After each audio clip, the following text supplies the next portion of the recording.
DraftKings Daily Trot. I'm Jason Gilbo, Jake Gilbo 11. With me is Russell Clay at Russell J Clay. Sunday morning here, looking at the main slate, which is just 9 games, a lot of West Coast games. And one thing when I opened up the DK slate was really relaxed pricing today. Oh, you just opened up a Maroon 5 singing solo for me, but I'm not going to take it. So yeah, lots of pitching on this slate, which obviously on a 9 gamer kind of shifts a lot of value to quite a few games, just a few games without the aces. So that's kind of what we're looking at here. Yeah, definitely. I know you would want to break out into Maroon 5 Sunday morning, No, songs you about just Jane. I know you want to dig deep and get into no. their The classics. the Sunday morning rain is falling, bro. First game here, we look at the Indians and Blue Jays, and Corey Kluber versus J.A. Happ. Both run totals over 4, but obviously still nothing really appealing on the Blue Jay side of things. I'm actually kind of liking a lot of those Indians price tags. I mean, Mm. Francisco Lindor, 3.7 for a guy who's hit lefties really well. And I know Happ's been Mm. serviceable, but overall, I still think Happ's kind of an average lefty. Yeah, I don't think you're looking at like Jose Ramirez or anything like that, but definitely Lindor, you gotta like that. Rajay Davis, players like that. Even a Mike Napoli against Hap there. He obviously hasn't been perfect this year, so definitely looking at some of the value bats in that Indians lineup.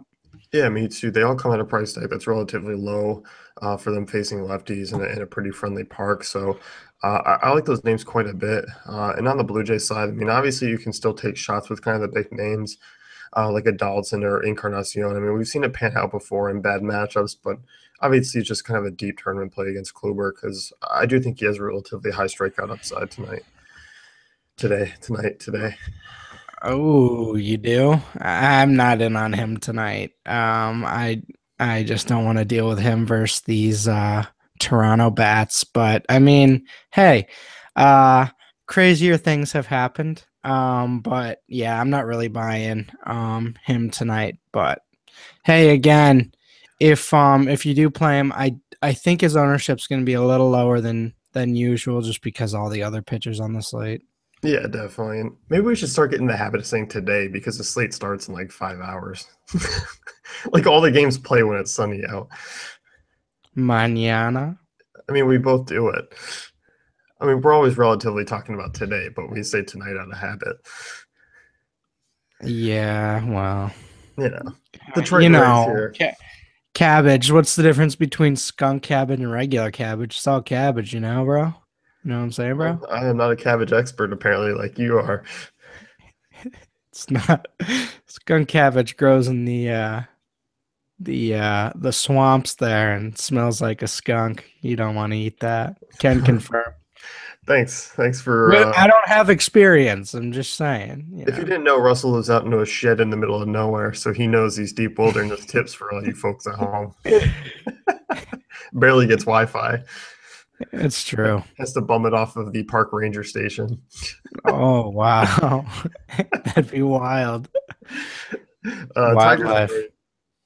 Next one here, you got Mike Pelfrey versus Chris Archer, and I think you're looking more so at the Rays side of things, obviously with Pelfrey on the hill, and really from both sides of the plate, and I like a lot of the prices here for guys like Logan Forsythe and Evan Longoria, both at 4.2. Those are really nice for a matchup where Pelfrey's allowing a 374 WOBA to righties this year. Yeah, I think you can kind of YOLO it with some of these Tigers bats, but I really don't think they're um a stacking option of any kind. Obviously, he has the high strikeout rate, but also giving up some home runs and quite a few hits there. But yeah, I think we're looking at Rays lefties here for the most part. Obviously, Brad Miller's a little overpriced. But Logan Morrison, Corey Dickerson, guys like that. And then, I'm looking at even Forsyth and Longoria. So definitely a stacking lineup for me. Yeah, the two right-handers are my favorite plays from the Rays today. I just think it's a really nice price tag for both those guys. You're getting them at kind of a premium price. And as you mentioned, you can take a look at some of these Tigers bats. For me, I'm not really quite on them. I think Archer's been better at home. Obviously, there's still maybe 3 to 4 earned runs that you can get out of these Tigers bats, but obviously it's going to have to come, you know, I think from the long ball, I think you got to be kind of picky here. Justin Upton is just he's still weirdly underpriced to me. I know he struggled this year, but 2,900. I might throw a YOLO out there with him. And maybe a Victor Martinez. But other than that, not really looking too strong at anyone. No, me either. And next game here, I mean, John Lester versus Noah Syndergaard, over under of 6 here. And um, for me, I like Noah Syndergaard quite a bit. I think he's pretty cheap on DraftKings in comparison to his other names. Obviously, a GPP play, but 11-9. I mean, I think he's got a ton of strikeout upside here. You look at the Cubs of late, last 2 weeks, middle of the road offense. That high strikeout rate's back. I mean, it's 24%. So I think you're looking at that lineup, and I think Syndergaard, obviously, with his K potential, great GPP play because I do think still that Cubs name kind of keeps some people away from him, even though Syndergaard's kind of been an elite option all year. Yeah, this Cubs lineup has kind of run into quite a few elite pitching matchups over the last few weeks, and they've actually struggled. So I definitely like the Syndergaard call. Obviously, his splits are going to line up well with both sides of the plate. So you do like him in pretty much every matchup. You just do worry about obviously Chris Bryant and Rizzo, but beyond that, I think he's definitely a nice tournament play, and I mean his price is actually pretty reasonable. So not bad. I'm in. Yeah, I like Thor quite a bit. I just think that 11-9's, you know, cheaper than Leicester on the opposing side. And, Leicester may get a win here. I mean, he's small favorite. Obviously, it's pretty close to a pick 'em. So I'm not the biggest Leicester fan. Obviously, there's upside here against the Mets lineup. And, they haven't been great this year. But, we've seen the Mets get to Hamill. We've seen the Mets get to Arrieta so far. So, I mean, obviously not quite to a sure thing. So I think I'd rather take the Syndergaard discount here, actually. Ooh, I don't know. They're pretty even for me, and if not leaning Leicester slightly. But it is a good matchup. It is going to be low scoring, barring something really weird happening or an injury of some sort. But I kind of like the end of this Mets lineup for Leicester. I think he can rack up quite a few strikeouts there. So, definitely both tournament plays. And I guess if you can fit in the value, I might even think about them in cash. So that's how I'm playing that. Yeah, I like them in all formats for me. And I think with that being said, kind of raving about these two guys is, hitters are kind of out of play here for sure. I mean, two of the Oh better yeah, no, matchups here. So yeah, yeah, no question. pass. Yeah. Reds and Nationals, the next one here. You got John Lamb versus Steven Strasburg, and Strasburg making the start, kind of a surprise to me today. Him dealing with the injury issues. For me, I can't take that chance in cash on a slate where there is numerous amounts of pitchers that are healthy and in good spots. So Strasburg, for me, obviously he has that big time upside. The Reds offense, I mean, could be without Votto, who was scratched yesterday. So this could be an offense that he could really go after. But obviously, I still think that injury potential risk is kind of there, making him really only GPP only for me. Yeah, GPP only, but I do like this matchup quite a bit. I like the run potential for this Nationals team against John Lamb, even with the lefty on lefty against some of the stronger bats there. So I do like the Wilson Ramoses of the world and even the Ryan Zimmerman and Jason Wirtz. So I like that Nationals lineup. I think they're gonna give him a solid chance at a win. So I do like him quite a bit. Yeah, I do too. I mean, he has that upside, and I like those names. I mean, Jason Worth has crushed lefties this year, and Harper Murphy's still able to get a lefty matchup and do well against. You know, you look at Lamb, 323 Wobel out to lefties this year, so nothing kind of really keeping you away. And as you mentioned, I mean, I like Ramos too. Mm. Even take a stab at Zimmerman. Yeah. So, Vegas run total over 5. I think they're pretty playable, really in all formats. Yeah, and obviously that increases the potential. of Strasburg. So yes, Yeah, definitely. Angels and Red Sox here, and we saw the Angels. Maybe come to come to me, Sean O'Sullivan. they We have a are gonna chance. eat you alive tonight, my friend.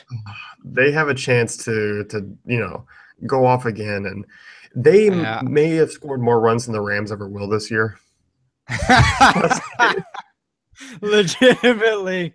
Oh man. Yeah, especially with that rookie quarterback there. It's gonna be an interesting year. Yeah, I mean, I don't see how you kind of avoid this Angels lineup. I mean, I might be going at Pujols again. Giovatella, sort of the end of that lineup. Obviously, Trout in play as a high end guy. Sullivan's really struggled in his 35 innings of late. So, I mean, I just don't see why you'd avoid the Angels, and they're a great stack, projected for 5 runs. So, um, I'm in.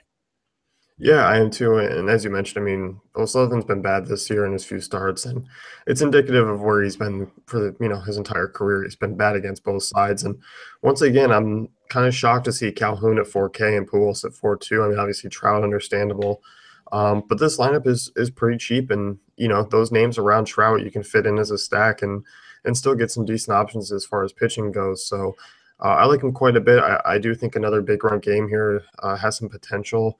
On the Red Sox side of things, I mean, kind of interesting just because you look at Schumacher is a little bit home run prone at times. Yeah. Has figured things out.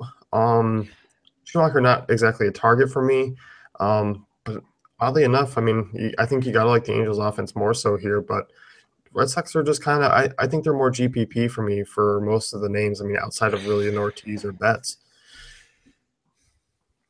Yeah, I mean, obviously you're looking at Ortiz with his like 400 WOBA and 300 ISO against righties, but beyond that, I mean, it's more of a tournament, but I do think there is quite a bit of upside here, and I think a lot of people are going to be on the Angels because of their prices. So yeah, definitely a nice swerve there. It's just crazy how bad this pitching staff is right now for them. Like Awful. they they needed that stretch where they were just absolutely dominant offensively because it's not looking good. But I think this will even out at some point, and I mean the Red Sox are going to get back to scoring like 7 to 10 runs a game here again soon. So I'm pretty confident in that lineup, like you mentioned.